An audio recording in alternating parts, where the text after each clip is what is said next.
السلام علیکم ورحمۃ اللہ وبرکاتہ۔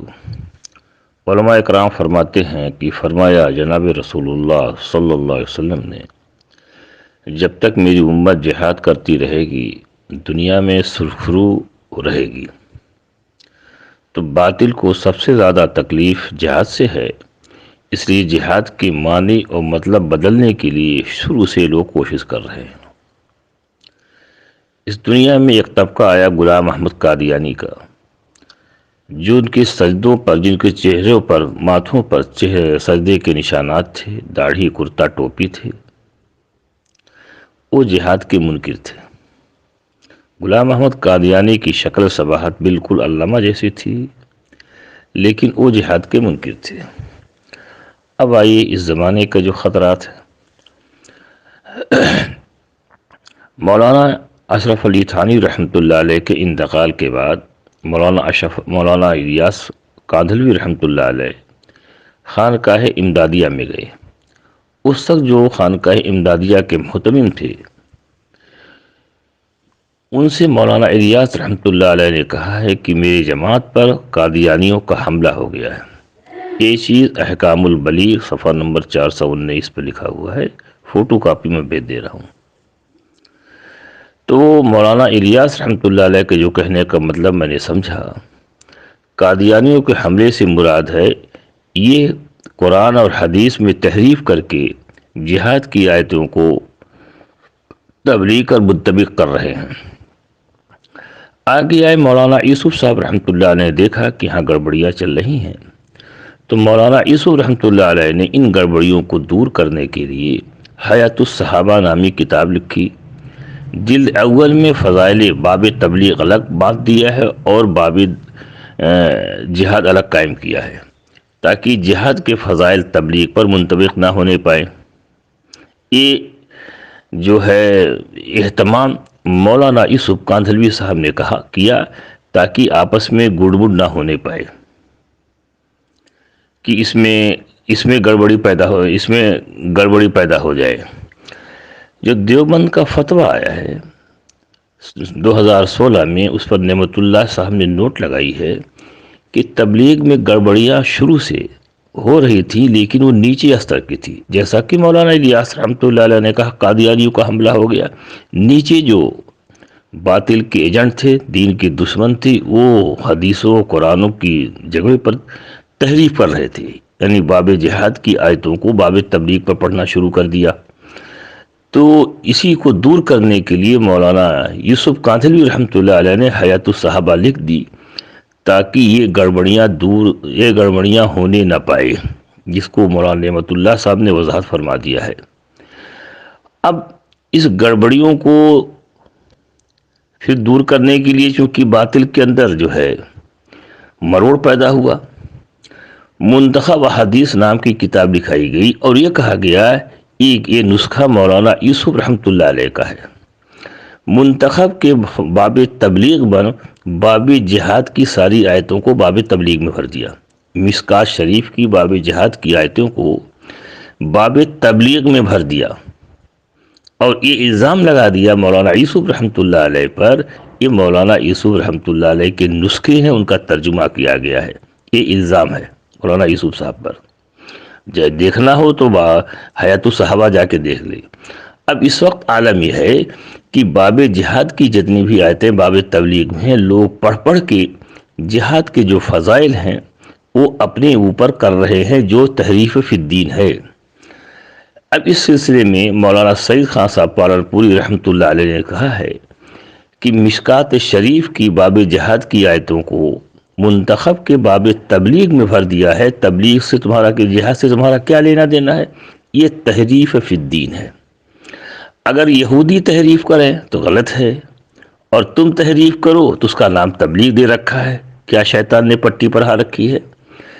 دارالعلوم دیوبند سے سوال پوچھا گیا، میں فتویٰ کے ساتھ میں بھیج دے رہا ہوں، کیا جہاد کی آیتوں کو تبلیغ میں جانے کے لیے، نکالنے کے لیے کہا جا سکتا ہے؟ دارالعلوم کا فتویٰ ہے کہ جہاد کی آیتوں کو تبلیغ میں نکالنے کے لیے استعمال کرو گے، ایک طریقے سے تحریف فی الدین ہے۔ ابھی میری ملاقات ہمارے ایک دوست سے ہوئی، ہم نے کہا کہ بھائی جہاد کی آیتوں کو آپ وہ تبلیغ پر فٹ کر رہے ہو، کہاں پر ہے؟ تو انہوں نے کہا کہ نکالنے کے لیے جھوٹ بھی بولا جا سکتا ہے۔ تو ہم نے کہا کہ بھائی کسی عالم سے پوچھ لو۔ تو ایک سال بھر کے لگائے ہوئے مفتی صاحب سے پوچھا تو مفتی صاحب نے کہا کہ لوگوں کو جماعت میں نکالنے کے لیے جھوٹی حدیثیں اور جھوٹی حدیثوں بھی بیان کر سکتے ہو۔ یہ ہے اس وقت کی گڑبڑی۔ اب چونکہ انہوں نے سال بھر کے عالم سے پوچھا تھا، اورنگ آباد کے اجتماع میں مولانا سعد کادھلوی صاحب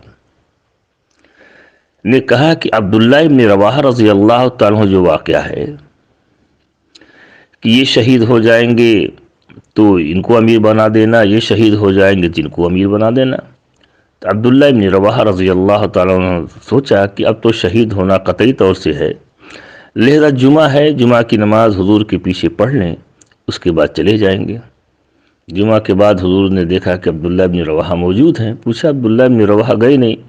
کہے اللہ کے رسول صلی اللہ علیہ وسلم تو شہید ہونا اب تو یقینی ہے، سوچا آپ کے پیچھے آخری جمعہ پڑھ لیں۔ تو آپ نے فرمایا تم اپنے ساتھیوں سے 500 سال پیچھے رہ گئے جنت میں جانے سے۔ ان روایتوں کو ایک تبلیغ پر بیان کیا جا رہا ہے۔ اسی کو مولانا سعد کاندھلوی صاحب نے اورنگ آباد کے اجتماع میں کہا، ان روایتوں کے جب علماء سے پوچھو گے تو کہیں گے جہاد کے لیے ہے، لہذا ایسے عالم سے مسئلہ ہی نہ پوچھو جو وقت لگائے ہوئے نہ ہو۔ جیسے ہمارے ایک دوست نے وقت لگائے ہوئے عالم سے مسئلہ پوچھا تو انہوں نے کہا کہ تبلیغ میں نکالنے کے لیے غلط حدیث ہے وہ بھی بیان کر سکتے ہو، چہ جائے کہ باب جہاد کی آیتیں۔ تو یہ ساری گڑبڑیاں تحریف فی الدین کو انہوں نے تبلیغ فی الدین دے رکھا ہے، اس وقت کی بڑی گڑبڑیاں۔ جیسے یہ جماعت میں جانے پر ایک قدم پر 700 نیکی ملتی ہے، 7 لاکھ نیکی ملتی ہے، ایک مرتبہ سبحان اللہ کہنے پر 700 مرتبہ سبحان اللہ کا یا 7 لاکھ سبحان اللہ کہنے کا ثواب ملتا ہے، یہ عام طور سے چل رہا ہے۔ میں کتاب النوازل حصہ دوم صفحہ نمبر 361 کی مولانا سلمان منصور پوری کا فتویٰ ہے، اس پہ میں نے بھیج دیا ہے۔ اس میں پوچھا گیا ہے جو تبلیغی جماعت والے ایک قدم پر 700 نیکی یا 7 لاکھ نیکی کہتے ہیں، کیا صحیح ہے؟ انہوں نے لکھا ہے یہ تبلیغی جماعت کے لیے نہیں ہے، یہ جہاد کے لیے ہے۔ تو اب جو میں کہنا چاہتا ہوں، جہاد کی ساری آیتوں اور حدیثوں کو تبلیغ پر فٹ کر کے بیان کر رہے ہیں، عملاً جہاد کے یہ منکر ہو گئے ہیں اور جہاد کی چیزوں کو ختم کرنا چاہتے ہیں، تو یہ دین میں بہت بڑا نقصان پہنچا رہے ہیں جو ایسا کام کر رہا ہے۔ تو اسی کو دارالعلوم دیوبند نے کہا یہ تحریف فی الدین ہے۔ تو یہودی تحریف کرے تو غلط ہے اور تم دین میں تحریف کرو تو اس کو تبلیغ کہتے ہو، اس شیطان نے پٹی پڑا دیا ہے۔ اس لیے علماء کا ساتھ پکڑو اور علماء سے پوچھو یہ آیت یہ حدیث کس لیے ہے، ورنہ یہ جماعت جو اس وقت چلائی جا رہی ہے، اب اس میں آپ دیکھیے کہ اس لیے منتخب کو فضائل اعمال کے فضائل تبلیغ میں جہاد کی کوئی آیت یا حدیث نہیں ہے۔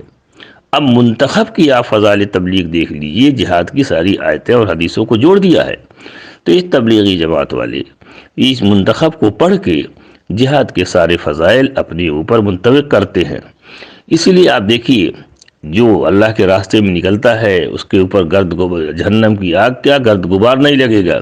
اس کو آپ دیکھیے مولانا یوسف کاندھلوی صاحب نے ان چیزوں کو فضائل جہاد میں باب جہاد میں لکھا ہے، اس کو باب تبلیغ پر فٹ کر رہے ہو۔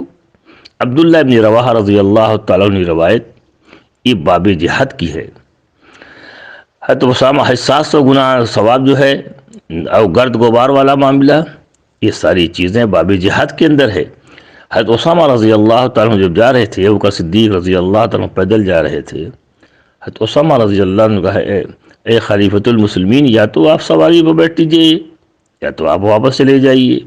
نے کہا نہیں، اللہ کے راستے میں جس کے گرد غبار لگ جاتے ہیں جہنم کی آگ کیا دھواں نہیں لگ سکتا ہے، اور ایک قدم پر 700 نیکی ملتی ہے، یہ باب جہاد کی ہے۔ اسی کو وضاحت جو ہے مولانا یوسف رحمۃ اللہ علیہ نے تو آدمی گڑمڑ نہ ہونے پائے باب جہاد الگ لکھ دیا ہے، باب تبلیغ الگ لکھ دیا ہے۔ تو جو مولانا الیاس رحمۃ اللہ نے فرمایا تھا اس پر قادیانیوں کا حملہ ہو گیا ہے، تو قادیانیوں کو سب سے بڑی تکلیف، باطل کو سب سے بڑی تکلیف جہاد سے ہے، اس لیے جہاد سے ہٹانے کے لیے ایک تحریف کی جا رہی ہے۔